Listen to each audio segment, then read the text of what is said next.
然后我们看看干支是怎么来的。干支是皇帝史官大劳创干支，皇帝手下有很多人啊，比如说文字、仓颉等等，皇帝手下有很多很厉害的那些人，他创造了很多东西。他的史官叫大劳创了干支。为什么要创干支呢？为什么大劳要创干支呢？那时无历法，皇帝之前压根就没有历法，时间犹如一条没有任何标志的无穷无尽的道路。你看我们开车出去到高速公路上，路上如果没有牌子标明现在是几公里，现在到了什么位置了，你会不会觉得心里空荡荡的？就像在一条完全没有任何标志的高速公路上狂奔。那时候古人就是这样，所以说他必须发明这个干支。走了多久无从知道，一件事发生于何时也无从知道，于是大劳才创造出了干支，用来记年月日时。所以说到现在为止，我们还保留着一年有12个月，一旬有10天，这个10天也好，12个月也好，一日有12个时辰等等，这都是跟最古老的这个习俗有关系。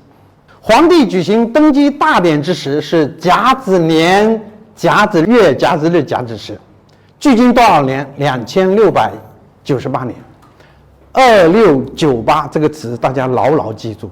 我们刚才说，我们中国总有一天，我相信在我有生之年可以看到，我们一定会恢复皇帝纪元，这个才是真正的叫中华纪元。我们可以把它叫做中元或者叫华元，不是叫公元吗？现在吗？公元就是公家的、大家的、全世界的，凭什么它是全世界的呀？我们可以叫中元或者叫华元。如果我们实行了华元，这完全有可能。实际上在辛亥革命的时候，辛亥革命就是刚刚取得成功，孙中山当了大总统的时候，就有很多人就开始张罗着要恢复这个皇帝纪元，就是变成华元或者中元。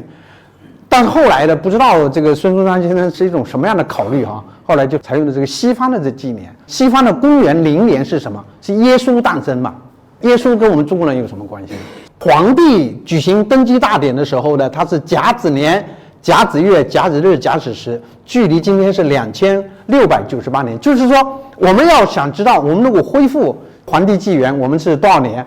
就是把今年，比如今年是20多少年？24年加上2698年，这个是2，这个也是2，7，4000。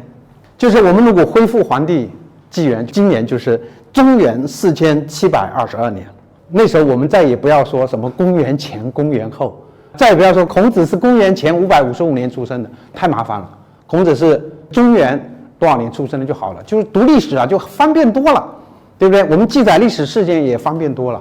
这个4722年，今年就是4722年，这个是一定会有实现的这一天，而且不会很远。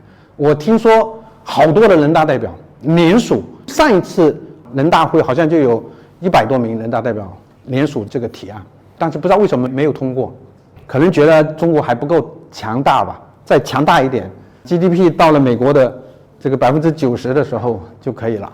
最早限于典籍中的干支日，就是干支它之前就是记载的不多，或者说记载的时候记载的那些文件遗失了。